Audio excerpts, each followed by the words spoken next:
Je m'appelle Laurent Jourdan, j'ai 51 ans, je suis originaire de Bretagne, à côté de Saint-Malo, et je vis actuellement dans la région de Dinan. Je suis gérant d'entreprise, j'ai créé une entreprise de téléassistance à domicile qui fait partie donc des services à la personne, qui s'appelle Philéo. J'ai créé cette entreprise c'était en 2015, il y a donc maintenant 7 ans. Et donc on est présent sur l'Ille-et-Vilaine et les Côtes d'Armor.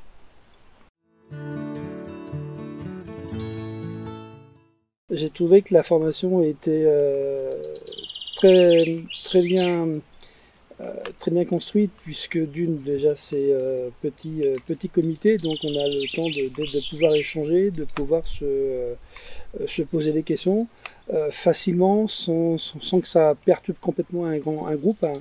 Et je trouvais que le contenu était très intéressant.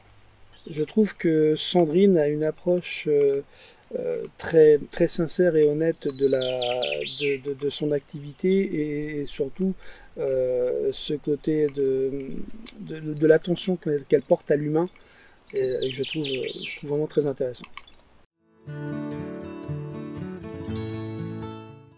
Alors, enfin, je me suis intéressé au neurofeedback via ma femme parce qu'en fait, on a le troisième enfant qui va avoir 11 ans et qui en fait a été diagnostiqué il y a quelques années dyscalculique et donc on a voulu l'accompagner alors, elle est suivie par une orthophoniste bien évidemment, mais on a voulu aussi mettre tout en place autour d'elle pour qu'elle puisse aller mieux dans sa scolarité.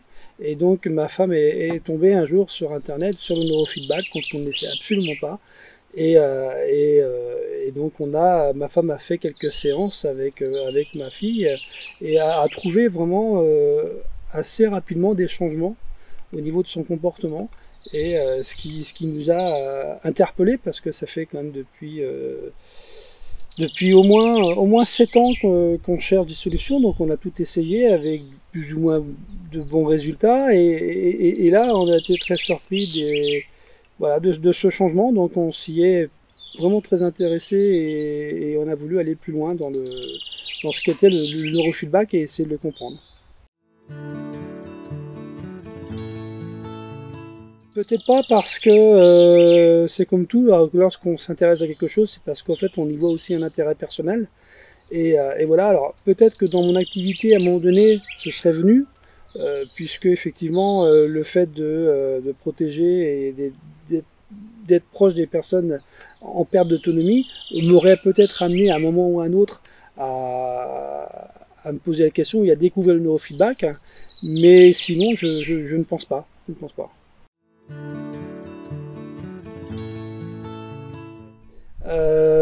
Je vais intégrer le neurofeedback comme un service auprès de Philéo, un nouveau service auprès de mon entreprise et qui va être destiné à tout le monde, hein, comme on dit, de 7 à 77 ans, maintenant de façon plus âgée, mais, euh, mais par l'intermédiaire de personnes également que je peux sensibiliser par mon activité.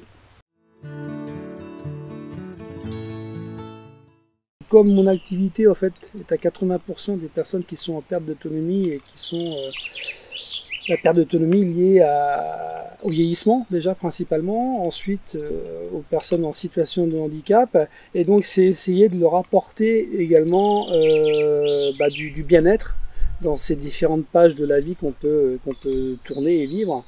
Et en l'occurrence, pour les personnes en situation de vieillissement, c'est d'essayer de leur apporter ce petit confort de vie au quotidien.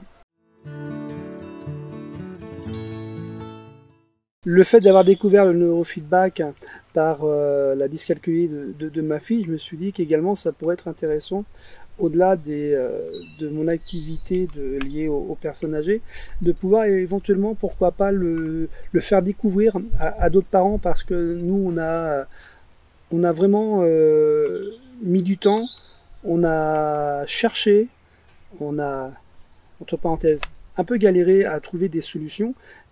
Et c'est vrai que si on peut raccourcir ce temps pour d'autres parents, ben, ce serait pas mal. Et donc notre expérience, si elle peut aider à d'autres parents pour solutionner ou apporter des solutions sur des problématiques XY qu'ils peuvent rencontrer avec leurs enfants.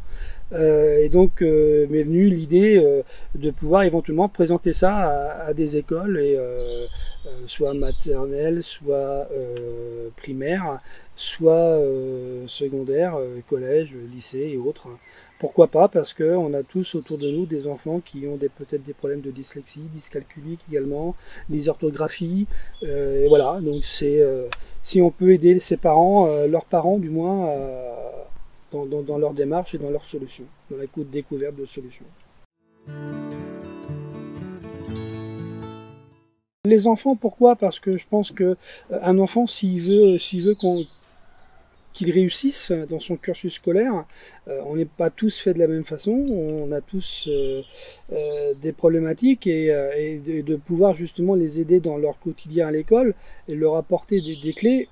Moi, ça peut vraiment, si je peux apporter une autre expérience, parce que c'est pas que la mienne, c'est celle de ma femme et moi-même, cette réussite-là, oui, autant faire partager aux autres. Maintenant, pour les personnes en perte d'autonomie et le vieillissement, les personnes âgées, parce que je pense que c'est une page de leur vie aussi il faut également les accompagner, puisque c'est vrai quand on a 80, 90, voire plus aujourd'hui, leur apporter également du soutien, parce que ce sont pas forcément des pages faciles de la vie, puisque on tombe pour certains dans la solitude, on tombe dans les petits bobos de tous les jours, le mal de dos, le manque de sommeil, du mal à dormir, le bruit, etc. Et donc voilà, c'est de les aider dans leur quotidien pour qu'ils soient le plus paisible possible et le moins anxiogène.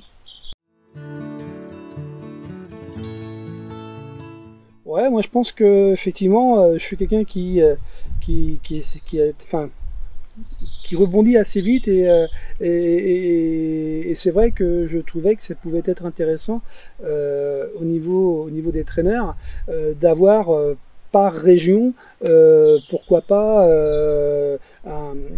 une personne ou une page Facebook dans un premier temps, mais que les gens au niveau régional puissent échanger entre eux, peut-être pourquoi pas se retrouver, pas peut-être une fois dans l'année ou deux, afin d'échanger sur leurs expériences, voilà. Je trouve que c'est important, hormis le côté réseau social qu'on peut avoir ou les réseaux sociaux qui existent aujourd'hui, on a un moyen de communiquer, mais je pense que la présence physique et le présentiel, ça peut être intéressant.